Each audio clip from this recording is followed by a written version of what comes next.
was a reaction against really what is 30 years or more of structural adjustment and change.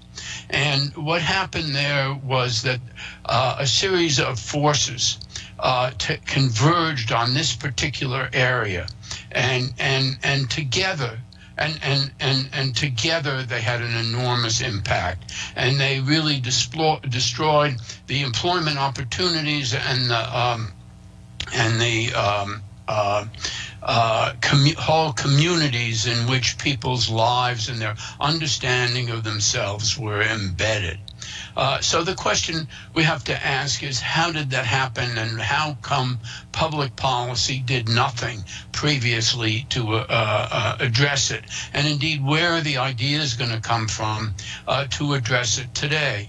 And I would submit to you that the important part of the problem was that we have operated from a framework, we have been guided by a framework of economic analysis, which has crippled our ability to anticipate the problems which those pressures engendered and to conceive of alternative solutions. And those ideas are coming out of what I would call policy paradigms.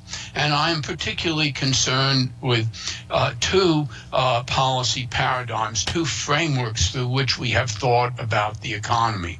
One is what I would call the Silicon Valley consensus about technology and where technology is going.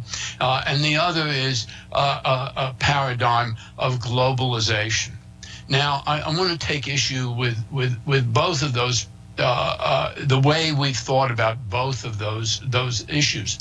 I wish I had a full-fledged alternative framework to offer you, but I think it's important to begin at least with an understanding of where the frameworks where we've thought about this in the past have come from. Now, the Silicon Valley consensus is a kind of belief that we are moving inevitably towards highly sophisticated technologies of production, and that we need more and more highly trained manpower, that is workers, in order to fill those jobs that this technology is creating in the advanced developing countries, and that globalization is moving unskilled jobs or low-skilled jobs to the less developed countries with which the advanced developed countries can't possibly compete. And I would like to suggest that this view of the inevitability of this technology is itself, it's almost self-fulfilling prophecy. That is, almost by definition, innovation in movement is a leap into the unknown, and it creates enormous uncertainty. And in the face of that uncertainty, business and government as well are looking for markers, and just the belief, the constant repetition that this is where things are going is producing both a movement on the part of private industry and the movement on the part of firms. And I think we need to ask ourselves, how inevitable is the technology to move in this direction? And what this view of the technology leaves out are a series of considerations that I just like to knock off briefly, because I don't have time to go into detail. But first of all, in the U.S., the federal government is a major player in the determination of technologies. 1/2 of the national expenditures on research and development in the United States come from the federal government. And to the extent that the federal government invests in high technology, it's moving the whole of the industrial structure towards higher technology.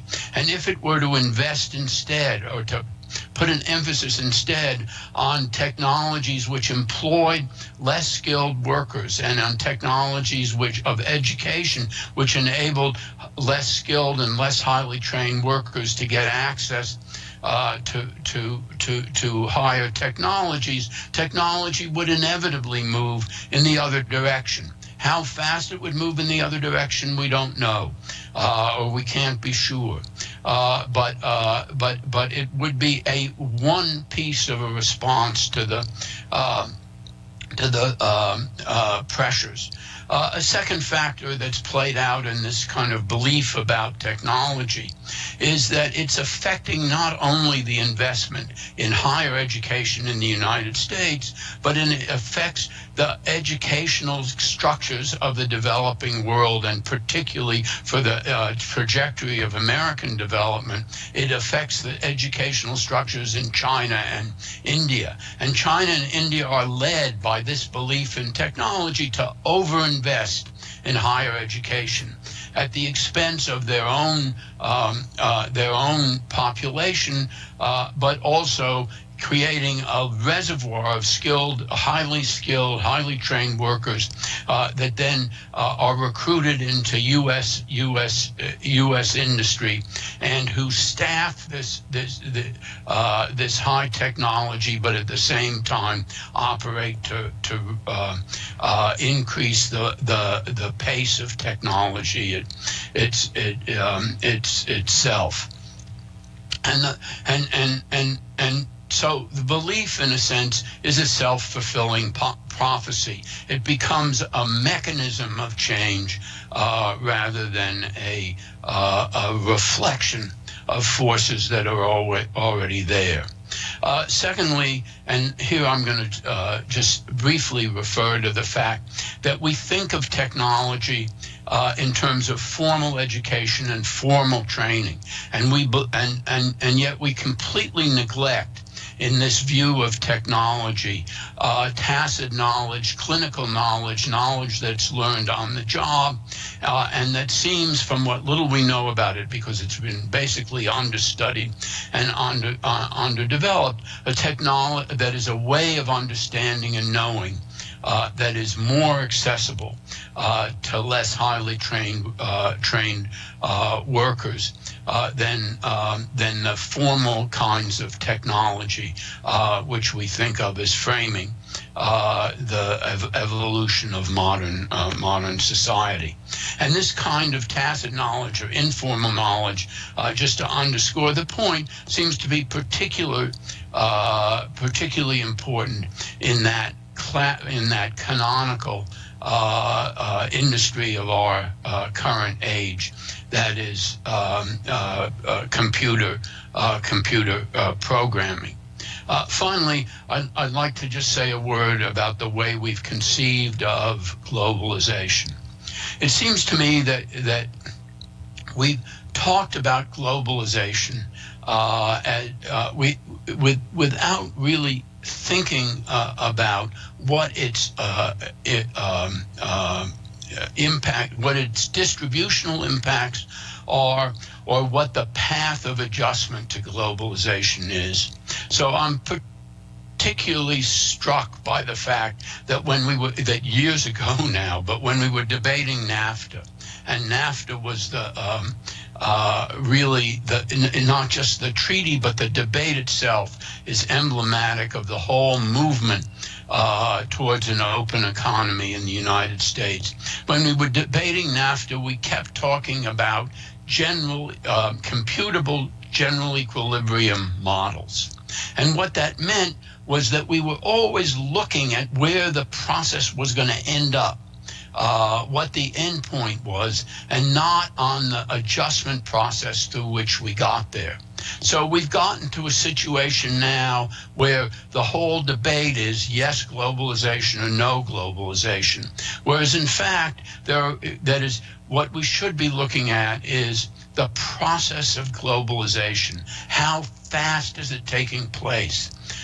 Can we slow down the pace of globalization? And ideally, what we would like to do is slow down the pace of negotiation so that it is consistent with the automatic turnover of the labor force. But instead, we've let globalization and the adjustment to trade follow a very rapid pace. The treaties that we have talked about load one treaty on another. So in a sense, the fact that during the last campaign, during the years of the Obama administration, the final years of the Obama administration, we were facing two new enormous treaties. One with Europe and the other in the Pacific Basin, without evidently having absorbed the impact of earlier treaties. So in all of these areas, I think what's at issue is not just policy, but how we think about policy. Have we really developed the analytical apparatus to take the question of trade, most particularly, that's going to tell us what the impact of different speeds of adjustment are?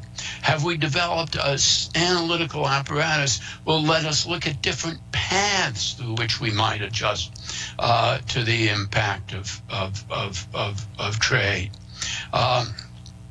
Now, I think all of these things are particularly important in the United States at this very moment. And I apologize in a way for talking about the U.S., the way we think about things in the U.S. here in Mexico. On the other hand, I remind you that Trump is a phenomenon and a problem that will have its impact on the world, that is already having its impact on the world at large.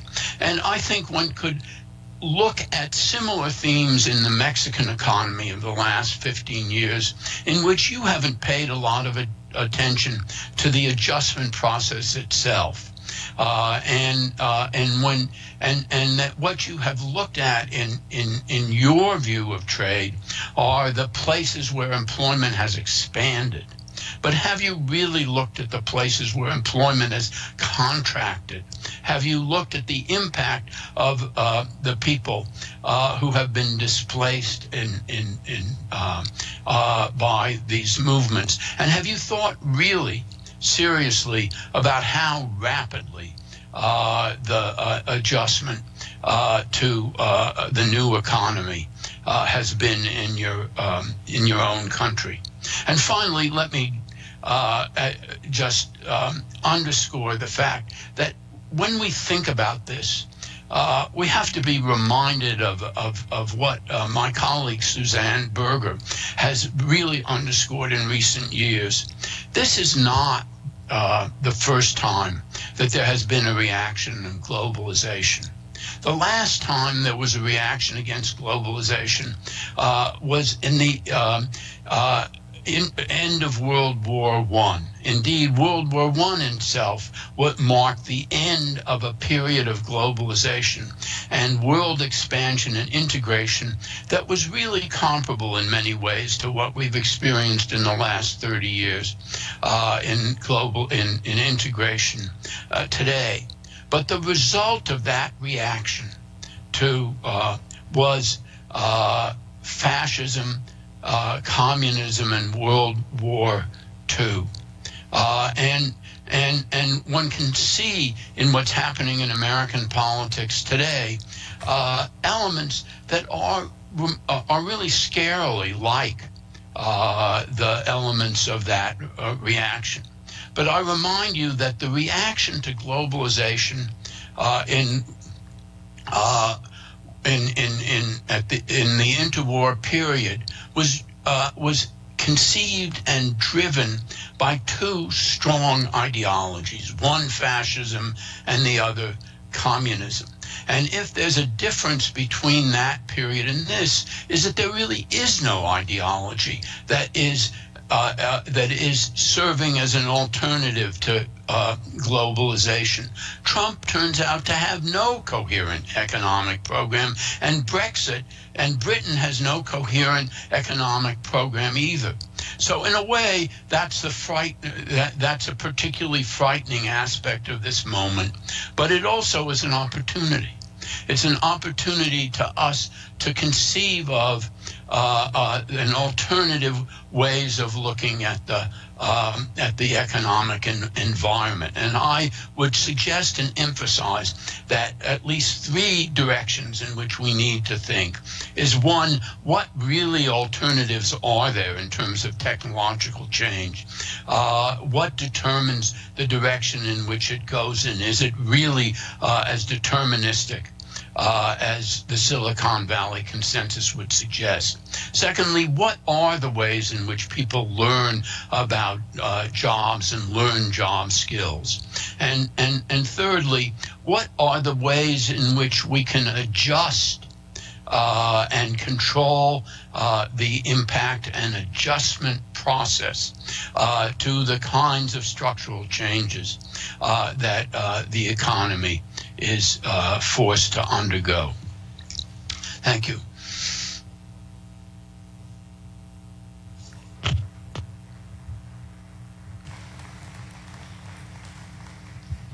Bueno, pues le agradecemos al maestro Michael Pior su intervención. En deferencia al público que no es bilingüe, Sigfrido Ramírez nos va a apoyar con algunas puntualizaciones de la intervención del maestro Pior. Son solamente algunos minutos y mucho le agradecemos a Sigfrido, sí, este apoyo. Bueno, muchas gracias. Siento que me volváis a escuchar. Voy a intentar ser mucho más breve, aunque la riqueza, creo, de lo que ha dicho el profesor Piore, creo que muchos de vosotros la habéis podido captar directamente. Bueno, en gran parte su presentación intenta reaccionar un poco a la tendencia que se ha visto en los últimos años de la subida de un ataque a la globalización en los países industrializados, en los países del norte, digamos.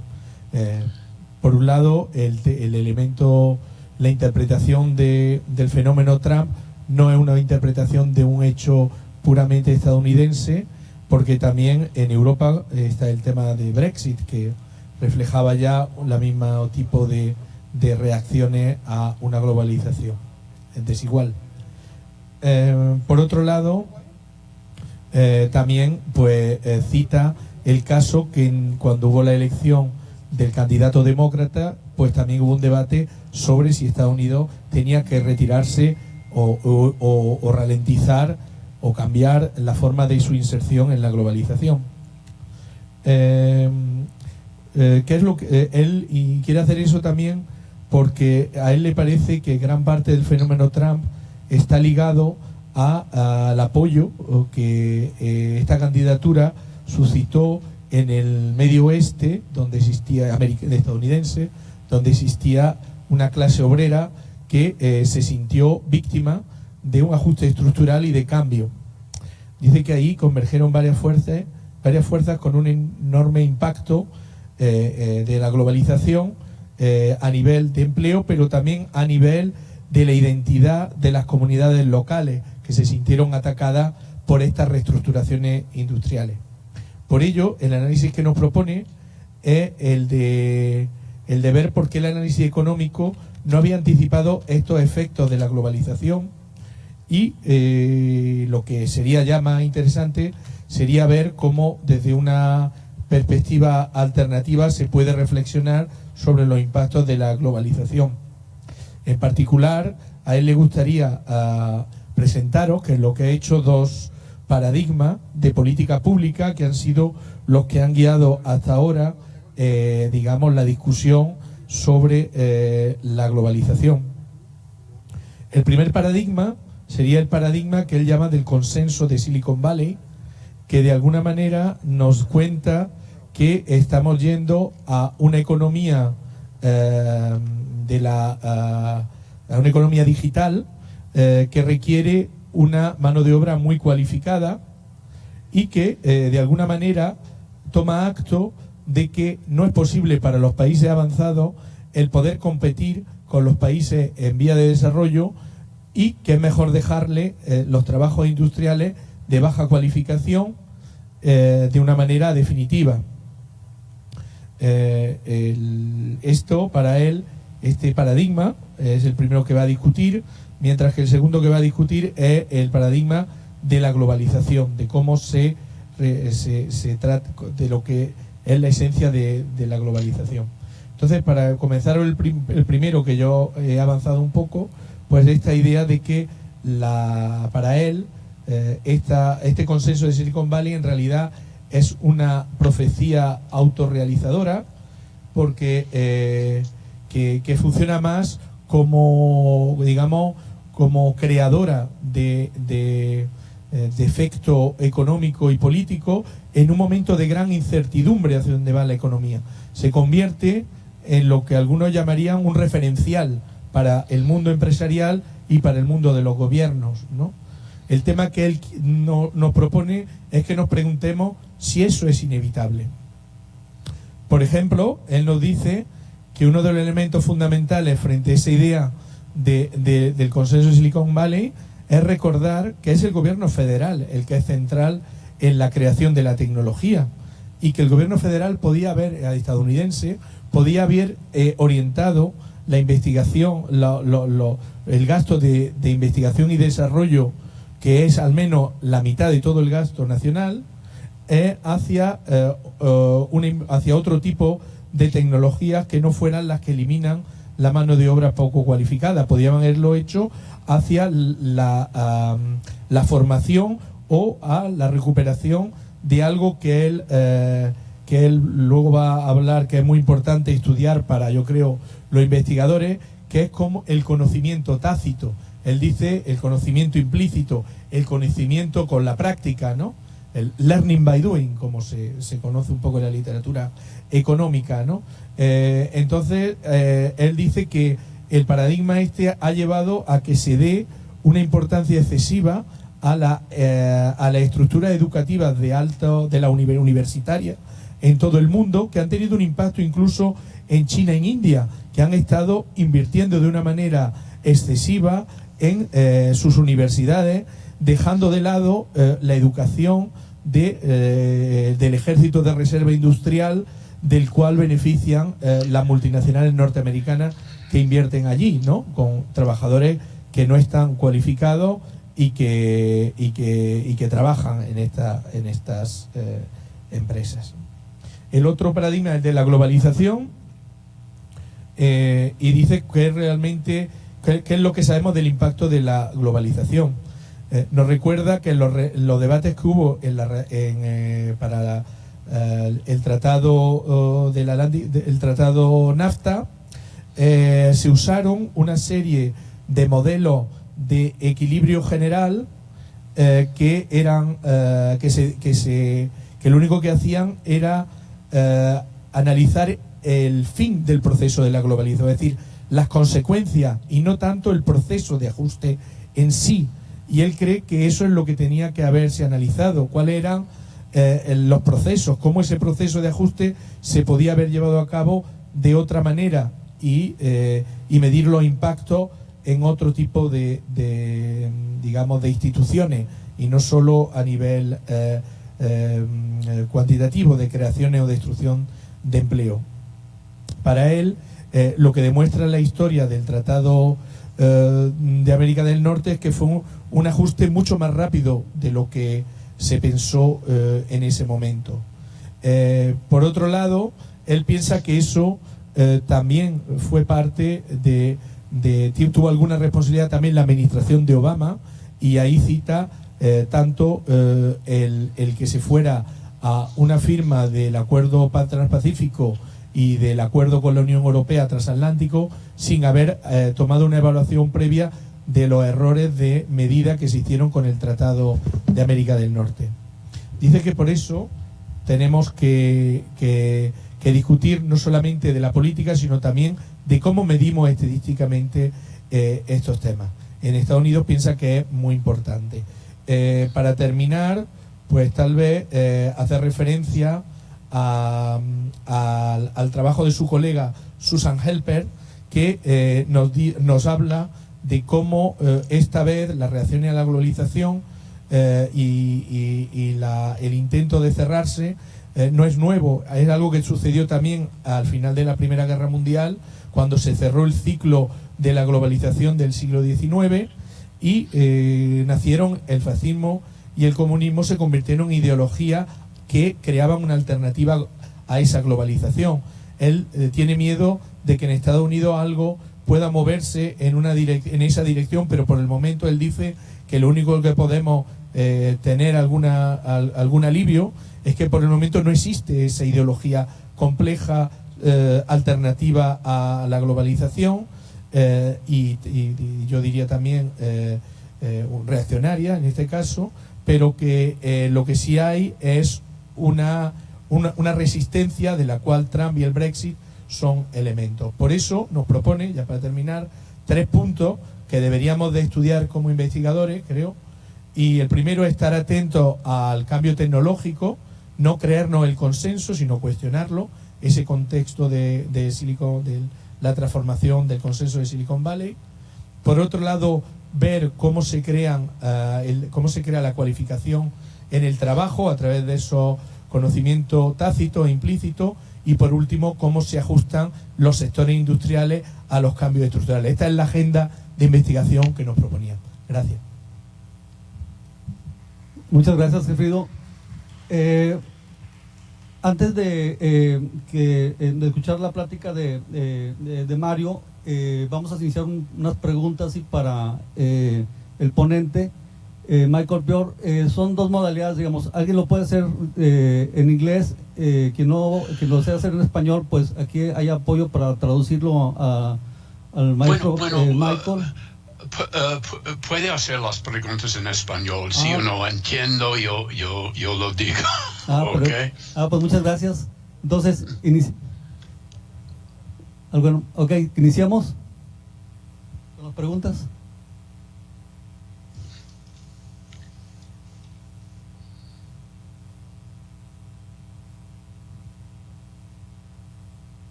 ¿Nadie?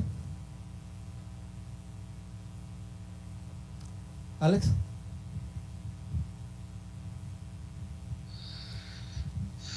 Michael, you say that Trump, what is different as compared with the situation during the previous to the post-World II, it was this kind of ideology. It was ideology. And to imply Trump doesn't represent an ideology, I think that in many respects there is an ideology in place, and there is an ideology struggle taking place. And this ideology, nobody knows where it's going to end, but it could be that at least come these close frontiers and nationalism taking the reign and taking everything. I don't see fascists, it's true, but I mean, it could be and go far away that we imagine right now. What do you think? Well, I think I would distinguish between a kind of broad ideological nationalism and a real economic program, an ideology or a way of looking at the world which would lead to a real economic program.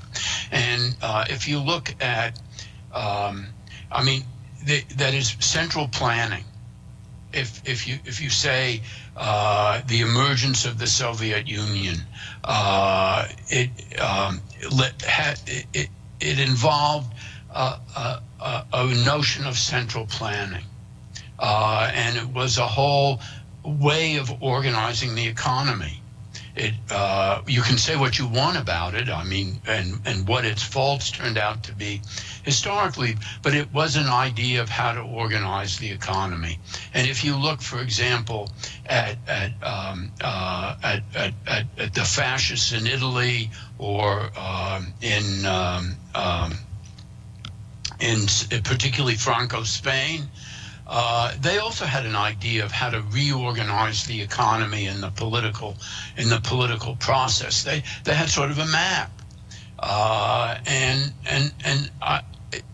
I don't think Trump has that.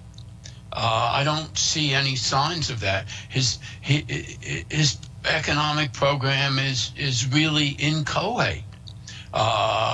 And certainly it's that is, if you look at Brexit in Europe, they don't seem to have the faintest idea of how to organize the British economy without Europe. So I think it's a different moment.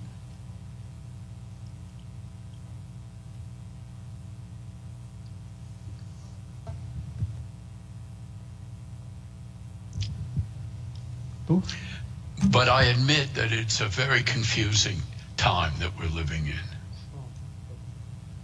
Yeah, I have a question.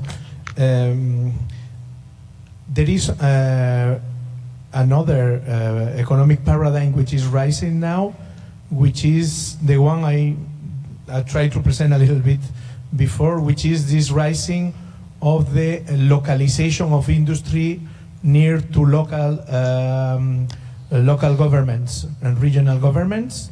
So this is what in Spain is called the commons movement. So this idea that we can have an alternative globalization which is based on the development on commons, which is a disputed concept also, but I think an interesting concept. Do you think that this could be offered as an alternative, a progressive alternative view of globalization, or this is just also a kind of reaction which is localized and cannot provide for an alternative socio-economic paradigm of transformation and organization of the economy, and is only bound to local local dimension, but cannot have a global dimension through global commons, for example? I guess I don't really have a well-formulated view on that question. I think it's interesting, and I certainly wouldn't dismiss it out of hand, but I don't see it as a solution to say to the Midwest of the United States.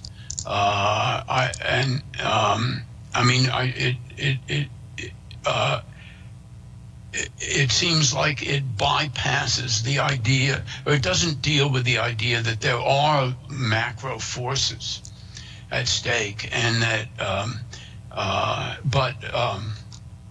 Hey, I'm open to almost anything these days. Muchas gracias, maestro Michael Pior.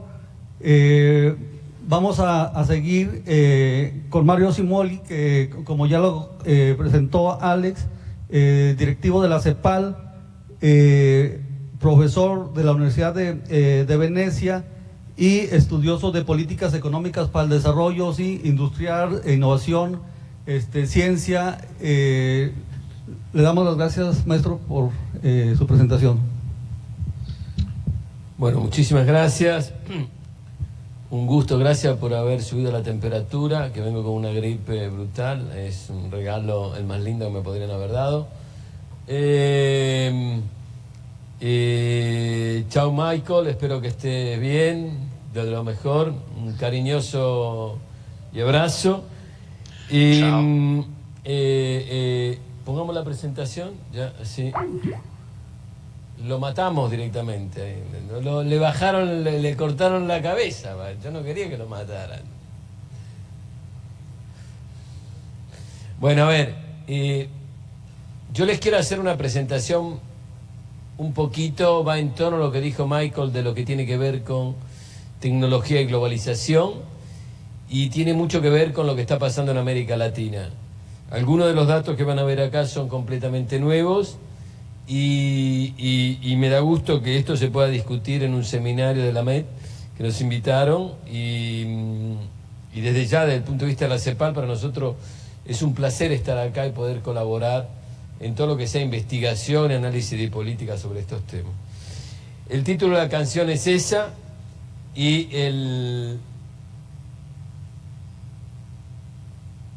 a ver, podemos pasarlo. ¿A quién apunto? ¿Ahí? Bravo.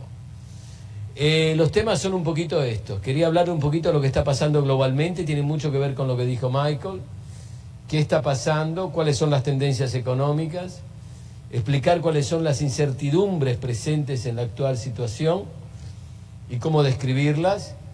Y a partir de eso ver el posicionamiento de América Latina, que tiene más interrogantes que respuestas, pero que seguramente es un tema de enorme importancia.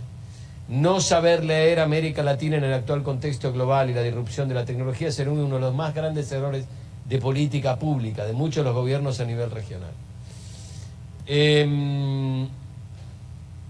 Una de las primeras consideraciones que tenemos es la siguiente, y quisiera empezar con esto. El comercio como proceso y como motor o driver del crecimiento no es lo que era.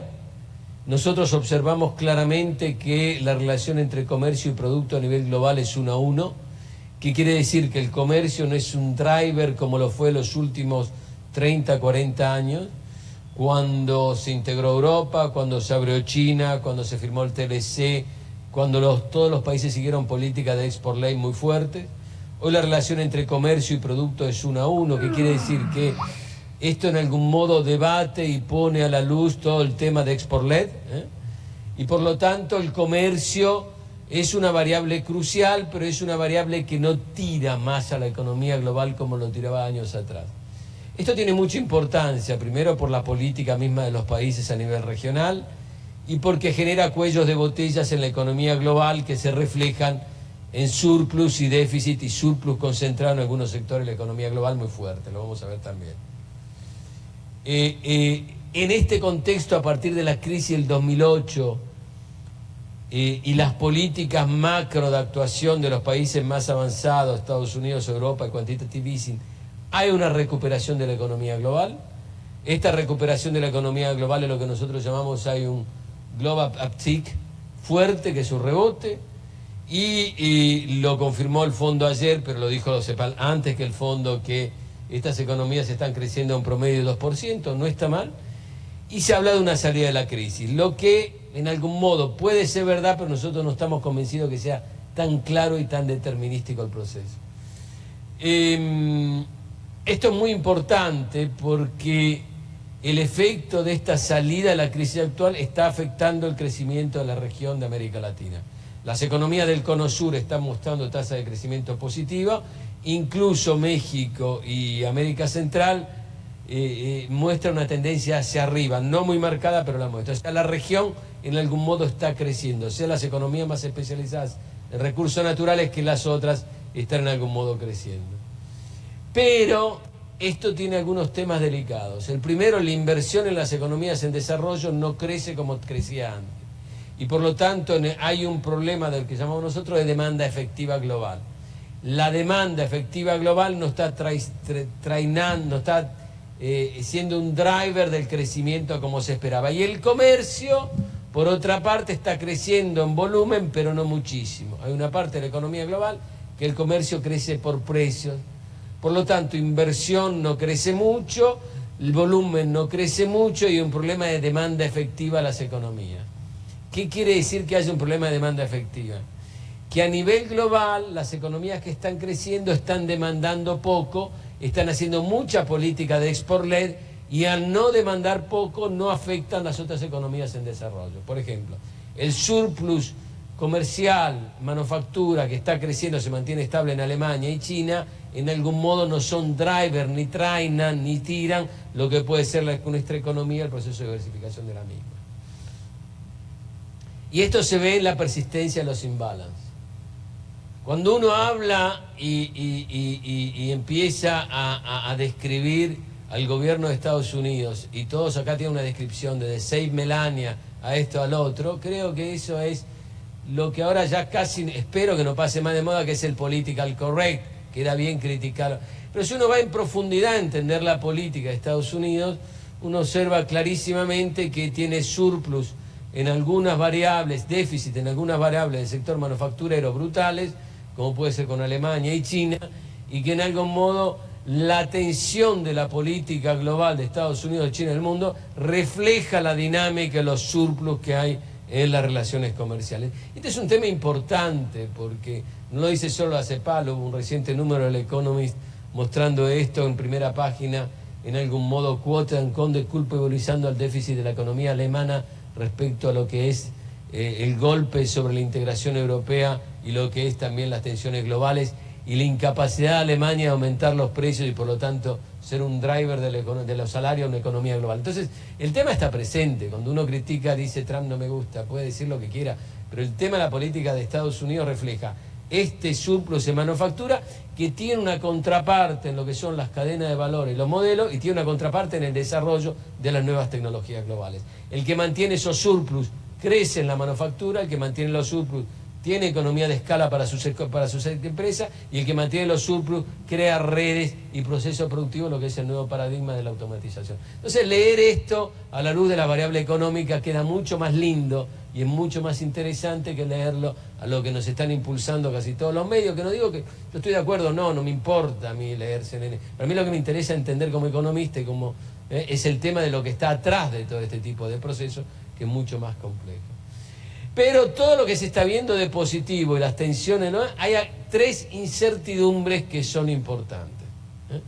Y esta lo dice por la primera vez, lo vamos a sacar ahora en la CEPAL en el documento del 31 de octubre, que reflejan que algo en el mundo, en la economía global, no está funcionando. Lo que vimos hasta ahora son algunas tendencias, lo que vemos ahora son lo que son las incertidumbres. Y explicar que este crecimiento que viene por las tensiones y por las incertidumbres hace que estamos caminando en un terreno complejo. Hay tres incertidumbres para nosotros. La primera es la incertidumbre de la respuesta a la variable macroeconómica. Y la primera variable que me interesa entender es la inflación. Y para entender lo que pasa con la inflación, voy a la última declaración de la presidenta de la Federal Reserve de Estados Unidos, que dice, ¿saben qué? Yo estoy preocupada porque no entiendo por qué los precios no aumentan cuando Estados Unidos llega a una situación de empleo de casi exclusivamente pleno empleo. Entonces, todos los que son macroeconomistas saben muy bien, y si esto es una organización de mercado, estructura de mercado del trabajo, lo tiene que saber mejor que cualquiera, quiere ser rediscutir la curva de Phillips como instrumento empírico para entender si hay una presión o no sobre el salario. ¿Está funcionando o no la curva de Phillips? Lo que parece es que no está funcionando la curva de Phillips y por lo tanto no ven un impacto en una situación de pleno empleo sobre los precios. Es un tema importante porque cuando la presidenta del Banco Central reconoce que no saben qué está pasando y por qué no tiene un impacto en los precios cuando tiene una economía que casi se acerca al pleno empleo, quiere decir que algo no se está comprendiendo en los mercados del funcionamiento de los mercados del trabajo. ¿Queda claro? Pero eso, la crítica a la curva de Phillips es vieja, pero lo que se dan cuenta ahora es que la utilizar, si una economía como la de Estados Unidos o la europea que empieza a recuperar sobre el empleo suben los salarios en algún modo suben poco, pero a lo mismo nada afecta a los precios, quiere decir que algo en el modelo de comportamiento de la política macro, pero esto no lo decimos nosotros, lo reconocieron los presidentes del Banco Central directamente. Entonces, hay una incertidumbre, pero ahí lo que pasa es que nadie entiende ni va a ver atrás de lo que está pasando, atrás de la curva de Phillips en el funcionamiento del mercado del trabajo. Probablemente al funcionamiento del mercado del trabajo el impacto, las nuevas tecnologías, de la baja de precios que hay en lo que es las tecnologías de información, todo lo que es manufacturing, todo lo que son software a la baja, productos a la baja, celulares a la baja, computadores a la baja, y toda la baja hacen que el precio no suba, y por otra parte el impacto de la globalización y del comercio, de los salarios chinos sobre lo demás, hace que el salario no suba. Entonces, comprender qué está pasando atrás de ese mercado de trabajo en un proceso de globalización es uno de los pedazos más. pero lleva a la incertidumbre el manejo de la variable macro. ¿Queda claro esto? Esto es muy importante, porque no comprender esto quiere decir que uno no entiende ni la teoría económica, ni lo que está pasando detrás de esto, incluso lo que me imagino gran parte de ustedes serán súper heterodoxos desde marxistas, ¿eh? No comprender este tipo de cosas no nos permite tener políticas para comprender lo que está pasando sobre esto. Entonces el primer tema es la incertidumbre macro. Y el otro tema que es fundamental es la incertidumbre tecnológica.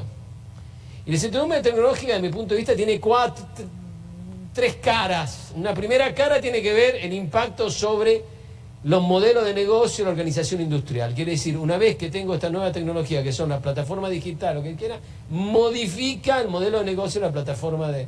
El modelo de hacer empresa y organizarse industrialmente. ¿Queda claro?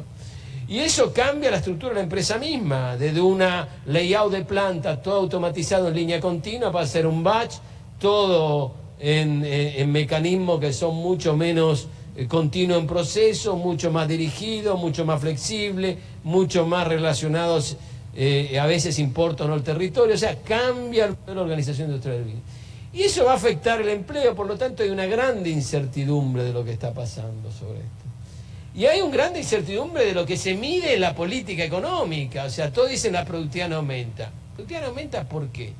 Hay que ver, porque la productividad, todos ustedes son economistas y saben muy bien que la productividad se calcula modo de calcular la productividad de valor agregado sobre empleo, pero cuando calculo el valor agregado tomo los precios medios, y cuando tomo los precios medios y tomo el precio de todos los productos tecnológicamente avanzados como es la manufactura, el precio baja, el valor agregado baja, la productividad no necesariamente aumenta. Entonces se dan cuenta que la composición y el análisis de esto no nos lleva, está modificando de la medida hasta la estructura hasta el modelo de negocio. Y esto provoca incertidumbre. Y el último, que es una consecuencia, pero está relacionado con el otro, es las tensiones globales geopolíticas. El hecho que México sea el primer terreno donde se discute una tensión geopolítica brutal, importante, como la discusión del TLC, es una demostración de esto. La ruptura y digamos, el poner y el haber eliminado el TPP es otra. Y las tensiones de China, o decir que en América Latina Estados Unidos quiere hacer bilateral country by country, también es otra. Esto es lo bilateral contra lo multilateral, lo geopolítico. Entonces, las tres variables están haciendo que el contexto global sea enormemente incierto, sea enormemente incierto. Y por lo tanto, uno que estudia América Latina tiene que decir qué hago y qué le digo a los gobiernos que hagan. Es lo que tiene que decir la CEPAL. La CEPAL no puede ir a decirle a un gobierno, ¿sabe qué? O como hacemos nosotros, todo depende de todo, entonces todo es complejo por todo. Entonces usted quiere cambiar esto, no puede, porque está la antropología, el sector, entonces no puede, porque llega un neoclásico y le dice, ¿sabe qué? Abra esto, diversifique esto, va más eficiente, y lo prefieren a ellos que a nosotros. Entonces la CEPAL tiene que encontrar una narrativa que le permita contar una historia creíble sobre este tipo de temas. Entonces, estas cosas para nosotros son cruciales, y pienso que estos acuerdos... Pero atrás de esta cosa geopolítica está el tema de la tecnología. Quien controle, domine protocolos, estándares, procesos en lo que es inteligencia artificial va a dominar o va a controlar los procesos productivos y el empleo. No lo dije yo, lo dijo Elon Musk, el que le gusta a mi hijo, de Tesla. Whatever becomes the leader in the sphere of the... Pero ahí la batalla está ahí. Entonces se dan cuenta que el mundo tiene esas tendencias tan complejas. No comprendemos cómo funciona el mercado del trabajo, la inflación. La tecnología disrumpe el modelo de negocio y la geopolítica lleva la tensión entre los países mismos. Ahora, cuando uno razona de política económica, no pensar que ese mundo es el que tenemos adelante sería un gran error analítico y un gran error y poca realidad sobre el modelo. Y esto se lo demuestro en 2 o 3 variables. Miren, esto tienen ahí en la abscisa, es el comercio tradicional, container tangible versus intangible digital. Lo único que crece exponencial es el digital, byte. ¿Qué quiere decir? Que yo no lleno menos container y transmito mucho más por fibra y lo que sea. ¿Qué transmito por fibra? Producto, proceso, hasta un bien, hasta el proceso productivo con una impresora 3D. O sea, el mundo está cambiando. Atrás de ese mundo y esa batalla está este tipo de proceso. Esa variable es clara, eso es indiscutible que el comercio no tangible versus intangible lleva una tendencia que no reconocerla sería... Y está recambiando el modelo y brutalmente todo lo que es el modelo del mercado del trabajo. Nosotros acá representamos en nuestro último trabajo 3 tipos de economía, la que son de la famosa costo marginal cero, la que tiene que ver de la industria, del internet, que ahí sí son empleos complejos, y la que tiene que ver la última, la del economy, del sharing. Porque, atención, todo esto es un tema de discutirlo con Michael, pero todo esto que la nueva tecnología aporta altos skills, sáquense de la cabeza. La tecnología puede llevar a altos skills, pero puede llevar a Amazon también, puede llevar a Uber, donde el skill es bajo, la contribución al welfare es baja, la fiscalidad es baja, la technicality es baja. Entonces, hay 3 modelos, y eso está cambiando, eso es la tesis de lo que está cambiando. Atrás de esas variables hay una gran tensión brutal. Entonces, a mí me interesa que se tenga bien presente eso, porque no comprender a la luz de la política de América Latina lo que está pasando en términos de incertidumbre, de grandes cambios en la economía global, sería un tema brutal. Y esto cambia el modo del trabajo, lo cambia brutalmente. Ahora, muchas veces pensamos, bueno, esto está debatiéndose en Europa, está debatiéndose en Alemania, en el norte de Italia, yo sé, bueno, sí puede ser, pero, a ver, las economías de acá van a enfrentar esto y ya lo están enfrentando. Están enfrentando acá en México, lo enfrentarán en Centroamérica, lo enfrentarán en el Cono Sur. O sea, este tema está. Y nosotros ahí tenemos un grafiquito, ese que ven ahí, que son los costos de los robots en el sector de trabajo, y cuando ciertos costos para cierto tipo de especializaciones en Brasil y México se equipararán.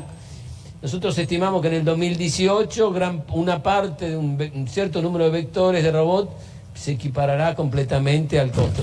Pero lo más interesante, nosotros pensamos que era el 2018, antes habíamos pensado que era el 2025. Entonces venimos a hablar acá en México, vinieron dos investigadores nuestros, se lo preguntaron al jefe de lo que maneja toda la parte del sector privado de automotores, y dijeron, no, ¿sabes qué? Eso ya está.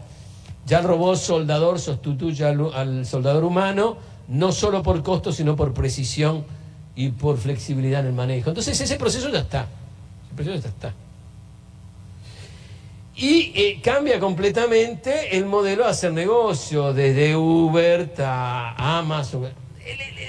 El tipo de trabajo en la segunda cosa de Amazon, por ejemplo, es un caso interesante, porque tiene una componente de high skills, pero tiene una componente de skills muy bajos también. Y tiene una componente de control en la estructura de mercado muy fuerte. Por ejemplo, lo que está pasando y que está debatiendo la Unión Europea sobre Amazon, que se pone a dar créditos a las pequeñas y medianas empresas. Amazon, con el proceso de control de los grandes números, sabe bien si una pequeña y mediana empresa funciona o no funciona, paga a quien vende, a quien no vende. Y es un proceso discriminatorio en cualquier tipo de proceso y decisión de acceso a crédito y que determina... Controla eso, modifica el mercado del trabajo y a su mismo tiempo determina la generación de escala de grandes plataformas. ¿Se dan cuenta cómo cambia el modelo organizativo? Entonces el modelo organizativo está cambiando tanto que cuando volvemos arriba y decimos acá en este mundo hay una incertidumbre macro en el mercado del trabajo, y claro, está cambiando la estructura del mercado del trabajo brutal, aunque si llega a pleno empleo, no. Segundo, hay una incertidumbre en la devolución digital y en la tecnología, evidentemente es brutal. Y todo eso, ¿quién lo controla? ¿Lleva a la geopolítica? Evidentemente esto lleva a la geopolítica. Entonces, ese es el mundo que encontramos. Cuando uno lee Estados Unidos, a mí lo que me da fastidio, tengo que decir la verdad, es esta lectura banal de lo que pasa en Estados Unidos, muy banal, que se lee esto como un tema del political correct versus el no political correct versus esto. Yo pienso que es un proceso que hay que leerlo a la luz de una recombinación de lo que es la geopolítica tecnológica productiva en los próximos 23 años, 20 o 30 años, o sea. Y no es que el modelo de conducción actual represente exclusivamente el viejo capitalismo que es Exxon, ¿eh? Sino que también va a representar un nuevo tipo de capitalismo que va a ser la alianza del viejo y el nuevo. Ese modelo está cambiando. Y lo que se ve ahora son resultados en esta situación geopolítica muy importante, ¿eh? Entonces, este es el mundo. Ahora, la pregunta uno que se hace en esto como CEPAL es, ¿qué hace América Latina? Y si uno tiene que discutir, por ejemplo, el TLC, me gustaría que el TLC se pudiera discutir a la luz de estas variables. Que la discusión del Mercosur que está haciendo Europa con América Latina, con el Cono Sur, se discutiera a la luz de esto. Porque generalmente lo discutimos solo, exclusivamente con modelos viejos que son acceso no a mercado en lo que es tangible, exclusivamente tangible. Entonces, ese mundo cambia. Y el mundo, tengo que terminar, ya termino, pero denme 2 minutos. Y el mundo, eso tiene que ver también con los procesos distributivos. Eso provoca una gran tensión. Todo el tema de las clases medias, esta globalización llevó sí a una mejora de la pobreza en China, en otras áreas, pero llevó una fuerte tensión a las clases medias europeas, Estados Unidos. Entonces ese mundo cambia y yo no voy a entrar en detalle. Lo que les voy a mostrar sobre América Latina es cómo va a enfrentar esto. Está creciendo, hay algunos casos que no. Está creciendo bien, la tasa de crecimiento sigue siendo baja. Hay algunos mercados del empleo que todavía no se recuperan como se tenía que ver, y el comercio se recupera, pero se recupera exclusivamente en función de precios, no con la nueva tecnología, los nuevos procesos. Esto es muy importante. En ese mundo incierto, con esos cambios que hay, América Latina se recupera por precios o por salarios bajos. O sea, está entrando a ese mundo con el mismo modelo de especialización y estructural que tenía antes, sin comprender esas tensiones. Si no da el tiempo, yo quiero mostrarles solo exclusivamente, les había traído todos los gráficos de coso, el tema de la productividad. Igualmente, el modelo, a ustedes, me imagino que a todos les interesa el modelo social, al señor aquí debe estar haciendo esto porque piensa, pero el modelo social de América Latina gastó muchísimo en gasto social, pero no aumentó la productividad. La pregunta es: ¿sostenible un modelo de ese tipo? No. Y eso te lo muestra claramente. Casi toda América Latina, que son los puntos azules, gastos sociales que aumenta, productividad baja, y nos sube sobre lo que es productividad. Y la pregunta que tenemos que hacernos nosotros, en un contexto global como el que tenemos, ¿cómo se hace para dar un salto en productividad sostenible que pueda ser efectivo y sostenible también en el largo plazo la inclusión social y el tema social? Y la productividad baja sigue persistiendo. Entonces, cierro con esto, porque me interesa esto. Porque lo demás, les puedo dejar la presentación, se lo pueden ver. El mundo es geopolítico porque los estándares de lo nuevo productivo se van a determinar en estos 3 bloques. Es Estados Unidos, Europa y China. América Latina en esto casi exclusivamente usa y no produce. Miren, podríamos decir que somos unos cholulos espectaculares. Cholulos en el sentido que usamos mucho Facebook porque nos gusta comunicarnos a mano, pero cuando tenemos que usar Facebook para producir, tenemos baja productividad y producimos mal.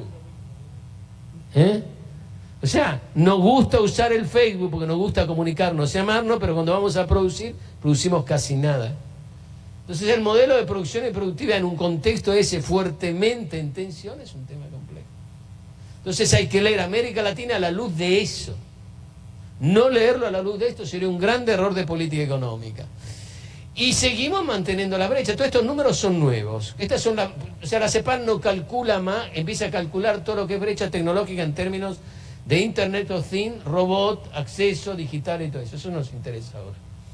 Y ustedes se dan cuenta que en todo ese tipo de procesos mantenemos un gap muy bajo, muy alto. Entonces se dan cuenta, incertidumbre, nueva tecnología, y seguimos manteniendo un gap con una especialización que era la que teníamos. Miren este número. A ustedes yo le haría la pregunta: ¿qué partido puede jugar América Latina en este mundo? ¿Y qué derechos voy en el largo plazo a obtener en un mundo de este tipo?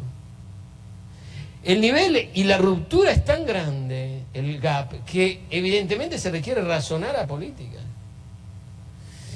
Los jugadores que lo pueden hacer, o sea, a nosotros lo que nos preocupa es que obviamente el mundo es incierto en lo tecnológico, con todas las variables, que hay países que geopolíticamente están jugando un cierto partido, son los grandes, y la región en eso se encuentra en una situación de incertidumbre y no entiende.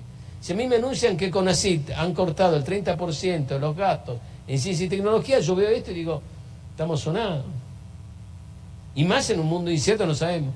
Miren este numerito, esto no lo hizo casi nadie, pero tenemos todo el cálculo de robot por bloque. Entonces, el partido que estamos jugando nosotros es a la baja.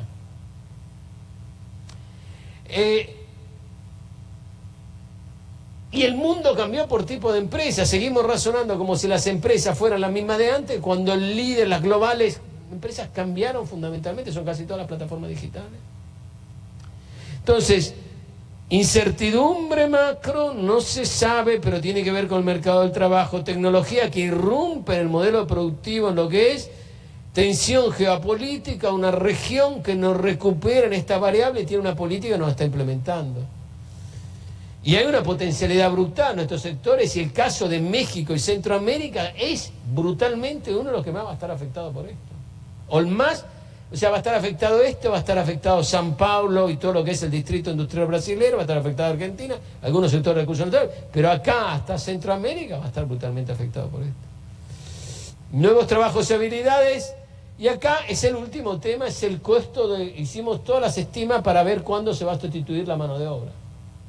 Porque el tema no es las inversiones que tengo con los costos hundidos que tengo ya. Ese es un debate inútil. Eso ya está, nadie lo va a sacar. El problema es el debate que viene después. O sea, ¿cuánto una nueva inversión bajo esta nueva tecnología con plataformas, nuevos estándares, robotización, inteligencia artificial, conviene hacerla en un país que tenga salario bajo o en otro que esté exclusivamente especializado en recursos naturales como el Cono Sur? Si el costo de sustitución que estimamos nosotros, creo en promedio va a ser entre 2025, 2030, ya empiezan a sustituirse muchas mansiones, el tema era, esto no quiere decir, ojo, no lean esto como que va a llegar una catástrofe, van a estar todos en las calles sin trabajo. Va a ser un proceso lento de sustitución que va a golpear el mercado del trabajo, que el salario va a ir a la baja, que no vamos a tener fiscalidad para armar el welfare. Acá me imagino que todos ustedes quieren dar salario, quieren dar... me imagino que acá queremos tener sanidad pública, queremos tener la escuela pública mejor, que queremos tener el salario de subsidio. ¿Estamos de acuerdo, no? Ahora, se imaginen un mundo con una presión de esta,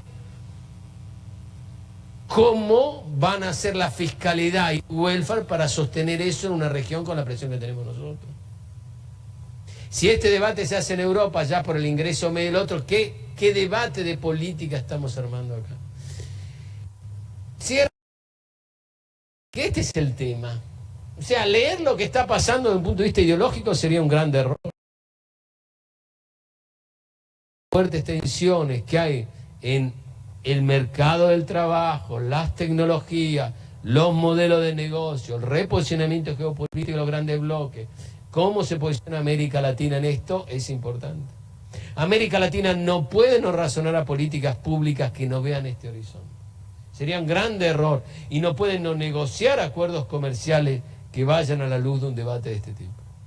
Entonces la CEPAL lo que dice, hay que repensarlo, hay que acelerar esto, pero hay que repensarlo. Cierro con el tema, atención, esto que Europa hable hoy de la web tax, tiene que ver con todo eso, porque nosotros ni conocemos la fiscalidad de lo que viene nuevo. Porque si van a hacer todo en empleos tipo Amazon, tipo Uber, tipo mercado flexible, la pregunta es dónde vamos a sacar la fiscalidad para construir el Estado que viene y dónde vamos a construir este tipo de... Eso tiene implicaciones muy grandes.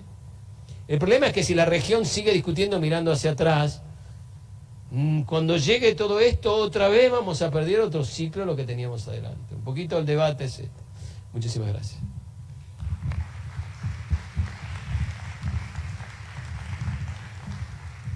Tenemos 15 minutos para algunas preguntas. Maestro Enrique.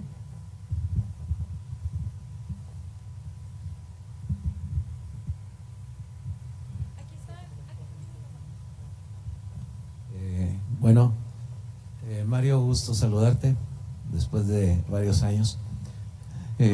Como siempre, bueno, muy bien fundamentado a través de, sobre todo, de la estadística, pero me quedó la impresión que hay una contradicción entre lo que planteas al inicio de un futuro de robotización, ¿sí?, en donde si uno lo extendiera sin más, cosa que tú no haces, sino que después introducen para América Latina muchas mediaciones, pues pareciera al inicio una especie de tesis, sin decirlo, del fin del trabajo, ¿sí?, fin del trabajo por robotización, ¿sí?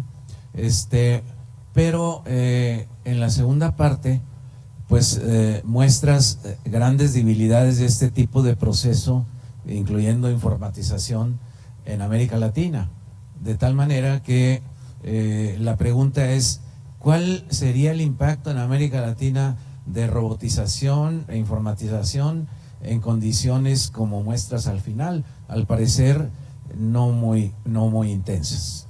Es decir, o pareciera que dijeras desgraciadamente no muy intensas en relación con la primera parte. ¿Por qué? Porque aquí no está tan extendido eso.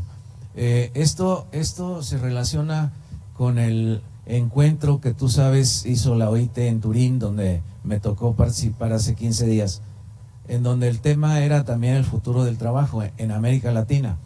Y realmente de tu segunda parte se podría sacar la conclusión de que por lo pronto no es el problema principal en América Latina, porque los sectores o que ya iniciaron la robotización o que la pueden extender no son demasiado abundantes, al menos en términos de empleo, ¿sí? Es decir, que la mediación que hay que meter es con relación al mercado de trabajo, es que estamos hablando de sociedades latinoamericanas que tienen por la vía de la robotización, porque cuando entra uno a los servicios y no a la manufactura, en donde esto tiene bastante evidencia del crecimiento robotizado, y es importante en los servicios porque estamos hablando de sociedades de servicios, que quiere decir la población ocupada, incluso el Producto Interno Bruto en nuestra región y también los países desarrollados, es mucho más alto en servicios que en manufactura, ¿sí? Por ejemplo, el dato de 75% del Producto Interno Bruto en los Estados Unidos en servicio, pues es contundente. Es decir, ¿qué parte le toca a la industria automotriz? Pues un segmento muy pequeño comparado con ese 75%. Pero por ahí anda un poco menos Alemania, Japón, los países desarrollados y también América Latina como el 65%. Entonces, hay servicios que ya han introducido los robots, pero hay muchos servicios que es servicio cara a cara con el cliente. Es decir, nunca va a ser igual que te sirva el pollo rostizado una máquina a que te lo sirva un mesero en el hospital, en el restaurante. Y es difícil pensar que ese tratamiento donde hay interacción cara a cara, que implica emociones, cuestiones estéticas y otros códigos en la interrelación entre cliente y empleado, puedan ser fácilmente sustituidas por el robot. O sea, claro que el robot puede tener un programa de sonrisa y de decir un chiste mecánicamente, pero creo que la creatividad en la relación cara a cara del servicio en el hospital, del servicio en la escuela, del servicio el cuidado de ancianos, los servicios, no tan fácil puede dar este tránsito, salvo que los clientes acepten pues una esquematización de lo que sería la relación cara a cara con sus componentes cognitivos, pero también emocionales, estéticos y hasta morales. Es decir, la parte de servicios… Maestro, ¿podríamos pasar a otra pregunta? Sí, digamos, termino simplemente. Es decir, que a veces las visiones de robotización, tendencia, por lo tanto, al desempleo, que no necesariamente es lo que tú manejas, me parecen muy esquemáticas. Es decir, que funcionan para ciertos sectores y también, por lo que tú mostraste al final, para ciertos países, en otros donde tú muestras que la mano de obra en México es todavía más barata que un robot, pues entonces, ¿qué van a hacer las corporaciones en este sentido? Está también la calidad del producto, pero ya no tengo tiempo. Gracias. Tenemos chance para una última pregunta, por favor. Bueno, levantó la mano primero el compañero. Carrillo y los dos. Cualquier orden. Podemos los dos, ¿no? Bueno, pues muy ilustrativa la exposición del doctor Mario, el tocayo, Sin embargo, creo que no abundó sobre un problema que el Foro Económico de Davos ya lo señaló. No es la robotización, no es la era digital, no está en el futuro de América Latina en seguir un modelo como el del Valle del Silicón. No podemos, requiere muchísimo dinero de inversión, pero aparte pues requiere de 3 universidades cuando menos, las mejores del planeta. No las tenemos. No es cuestión de dinero, es cuestión también de ideas, de inventar, no de innovar nada más, de inventar cosas que revolucionen. Ya lo señaló, es el problema de la desigualdad. Siempre que se habla del mercado de trabajo, como que se deja de lado el problema de la desigualdad, como si no tuviera o poco tuviera que ver con la desigualdad, ¿verdad? Este asunto de la inequidad tiene que ver por el reparto desigual entre el trabajo y los salarios, entre los salarios y la riqueza y las ganancias. Se habla muy baja productividad, por eso los salarios son tan bajos en México. Pero ¿cómo es posible que existan el más rico del planeta que fuera un mexicano? ¿De dónde saca el dinero? ¿De dónde saca la riqueza? Seguramente está oculto en el mercado de trabajo una legislación que les permite a ellos ganar mucho y a los trabajadores poco. Me parece que es algo que no es exclusivo de México, sino de América Latina, y la CEPAL no abunda mucho en eso. Ok, gracias. Eso quería decir. La última pregunta de Carrillo y pasamos a la respuesta. Por favor, hay que ser un poco más breve. Disculpa, felicidades, Mario. Nada más 2 cosas. Un comentario, digamos, histórico. 80s, 90s, automatización, lean production, determinismo tecnológico, y la heterogeneidad y la variedad que arrojó fue enorme en todo el mundo. Entonces, digamos, hay que tener mucha precaución con el determinismo tecnológico. Y la segunda es que no abordaste, me gustaría que abordaras los espacios subnacionales, que son importantísimos dentro del mundo desarrollado y en el nuestro, y que no hablaste de cómo se borran las fronteras entre los sectores, y esto va a ser también un cambio paradigmático.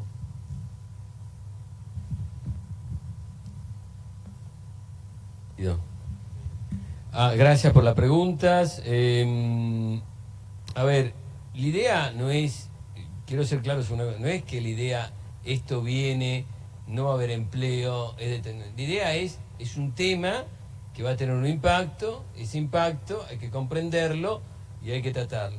La suma de ese impacto, no sé si va a ser positiva o negativa, eso no lo dije yo, lo escribió Friedman, eso lo escribimos en muchísimos trabajos, pero que el tema viene y transforma los modelos organizativos, productivos, de negocio, de empresas y sectores, evidentemente es una consideración fundamental. No es que esto dice vamos a sustituir todo o no vamos a sustituir nada.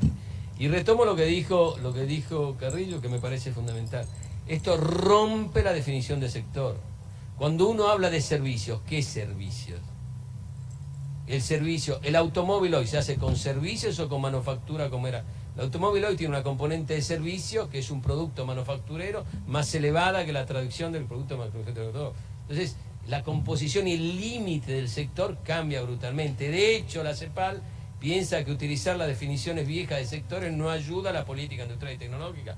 Prefiero utilizar definiciones de ciudades inteligentes, donde tengo mucho más lábil el concepto cross horizontal de las variables tecnológicas para hacer política, que el sector mismo. A ver si me queda claro. Y ahí tiene que ver el tema de servicio. Servicio es todo, servicio es todo. Pero hay una cosa que es indiscutible, que lo que creó el grande cambio tecnológico es la manufactura, no los servicios. Y si la pelea de Estados Unidos, ustedes que lo deben saber mejor que yo, ¿se acuerdan cuando decían en Estados Unidos, no se preocupen porque vamos a producir todo en China? ¿Se acuerdan? Decían. Y entonces todos los Estados Unidos van a tener un servicio de de turismo para que puedan los americanos ancianos vivir a San Miguel de Allende, a Guanajuato, entonces vamos a manejar eso porque los servicios van a ser la clave. Yo eso lo escuché, yo vivía acá, era la tesis que se tenía. ¿Terminó así? No terminó así nada, porque terminó que lo que hacían la manufactura los chinos, pudieron reproducirla, imitarla, hacerla, compitieron con Estados Unidos, le bajaron el perfil a los ingresos medios de ellos, porque el problema de Estados Unidos es que le bajaron los ingresos medios. ¿Por qué? Porque todo el proceso de producción tecnológica que necesita ingresos altos no lo pueden hacer, y eso es la política de lo que viene de Obama y después, que quieren crear el New Manufacturing, y entonces no funcionó así el modelo. Lo que pasa es que la manufactura se quedó más allá de la dimensión como uno de los sectores driver del grande cambio tecnológico. Si es manufactura y servicio, no lo sé. Hoy cualquier imprimir con una impresora 3D es servicio o manufactura. No lo sé, puede tener, ya se confunde lo que es. No hay límite a eso. Ahora, ahí a lo que me preocupa es que pues, hay servicios y servicios. Hasta en el sector, como bien dijo, hasta en el sector de la informalidad hay servicios. Pero si tengo el sector de informalidad y servicios, ¿me interesa tener esos servicios? Sí, me interesa porque son casi niveles de subsistencia. Pero el problema es que si en la economía no tengo un efecto, un driver, algo que me permite modificar la estructura de América Latina hacia o manufactura o servicios que estén vinculados para aumentar la productividad, cualquier tipo de política es insostenible. No se puede hablar de la igualdad en el papel si una política sostenga esto. Entonces, lo que yo pienso absolutamente sobre el tema de América Latina, si lo va a golpear o no. Que me quedo feliz porque digo que América Latina está llena de informales. Ah, qué suerte, menos mal que el robot no llega porque son informales. ¿Qué quiere decir eso? No, está mal. Porque lo único que tengo de fuente de productividad son los sectores que están avanzados. Si me golpea Rafaela en Rosario, si me golpea el sector allá, me quiere decir que me golpea la fuente de ingreso de productividad más alto que tengo. Y por lo tanto, si no tengo esa fuente de productividad, no crece la productividad, no puedo hacer política. Entonces lo que digo es, el tema de la informalidad es uno de los grandes temas de América Latina, de la baja media de la productividad, porque tengo la productividad baja. Pero el problema, porque tengo la informalidad, no es una de las grandes políticas del modelo de especialización que tengo, de cómo lo construí, de la falta de políticas industriales y tecnológicas, en mi opinión. Así que yo no tengo una visión, esto va a ser, no va a ser, va a sustituir todo. En cualquier cambio tecnológico histórico hubo sumas positivas y sumas negativas en los distintos procesos históricos. Y va a haber nuevas mansiones y nuevos procesos. Lo que sí estoy absolutamente convencido es que va a cambiar el modelo del mercado del trabajo. Lo que estoy absolutamente convencido es que el trabajo va a ser un trabajo con grande flexibilidad, un trabajo a la carta, como el menú a la carta. Va a ser un trabajo difícilmente de construir la política del welfare sobre ese trabajo. Va a ser un trabajo que voy a difícilmente construir la política fiscal sobre ese trabajo. Y la política fiscal no solo porque tengo la política fiscal sobre el trabajo, sino porque las grandes plataformas digitales que están al origen de eso son plataformas que son difíciles tener políticas fiscales para conservar el política del welfare. ¿Ustedes se creen que Europa introduce la web tax porque son malos y despertaron un día? Introduce la web tax porque una de las grandes componentes para sostener el welfare europeo es tener una entrada fiscal de actividades que son en el territorio, porque está todo el tema de la territorialidad y no territorialidad. La territorialidad me conviene cuando hago el negocio, pero no me conviene la fiscalidad. Bueno, estas son todas medidas globales que afectan. Yo no estoy diciendo que ni es blanco ni negro. Lo que estoy diciendo es, cuidado, que ese mundo tiene que encontrar una región que esté preparada para enfrentar esto. Y el problema de nuestra región es que generalmente cuando hacemos política no razonamos a estas cosas en el largo plazo. Es una grande... Para mí es una grande... Esto no quiere imitar que esto sea Silicon Valley, no tiene que ver nada con Silicon Valley. De robot nosotros no producimos nada, de oferta tecnológica no tenemos bien poco. Lo que sí que este proceso va a llegar, este proceso yo no tengo ninguna duda que va a llegar y va a impactar fuertísimo a América Latina. Mi opinión es que si no tengo una política para enfrentarlo va a ser un tema extremadamente complejo. Y aparte la política hay que saberla negociar a nivel global, porque esto no a ver... Y la región, cada país nuestro parece que la va a negociar por sí solo. Porque cada uno se cree Tarzán. Se cree Jenny, la mamá de Tarzán, de Jenny, de Chita, de todo. Entonces cada país va, hasta los chiquitos piensan que van a negociar globalmente. No pueden negociar con nadie, porque las plataformas digitales son bestiales y no pueden negociar. Entonces, Cuando la CEPAL dice integración en lo digital para tener una escala y poder negociar en todo esto, bueno, me parece que es fundamental. Cuando la CEPAL dice, ¿sabe qué? Tiene que pensar a su política industrial para que estas nuevas tecnologías afecten la creación de nuevos sectores, diversificar en los recursos naturales. Es política industrial.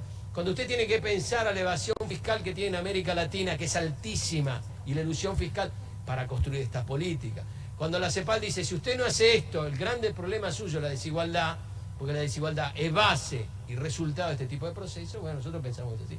Usted no tiene soluciones determinísticas, pero también tiene una parte que ninguno quiere leer, que es el tema de un modelo nuevo de organización industrial, de empresa, de redes. Cierro con esto. Yo no estoy absolutamente convencido que se puede usar el concepto de mercado acá. Ustedes cuando ven un tema de funcionamiento de plataformas digitales o de servicios, ¿usan el concepto de mercado? No, yo pienso que son conceptos mucho más, es concepto de redes, jerarquía de redes superpuestas, la política, compartimiento de redes. Bueno, ¿cómo se maneja la política en ese modelo? Es un tema, o sea, cambió el bicho. Y lo que pasa es que la región, a ver, si uno me pregunta, yo tendría la capacidad de negociar esto en el nuevo ciclo tecnológico con una economía como Estados Unidos, que es origen de esto, de negociar mis acuerdos a la luz de eso. Y cómo yo me preparo para posicionarme en una negociación de ese acuerdo. Y si me preguntan sobre Argentina, Brasil, Paraguay, Uruguay, no me olvido ninguno, sobre la negociación de Mercosur con Europa, me pongo el mismo tema. ¿Cómo negocio los acuerdos de generación en estos temas? Que va a tener una implicación. Determinística, absolutamente no. A ver, yo vengo del SPRU, y en el SPRU hay un grandísimo libro de Chris Freeman que se llama Las grandes ondas tecnológicas, Chris Freeman, donde lo debatimos esto hace 40 años. Ahora, que tiene una grande transformación en la micro, que es muy fuerte, yo pienso que, y muy acelerado, parece que sí. No todas las revoluciones tecnológicas tampoco son iguales.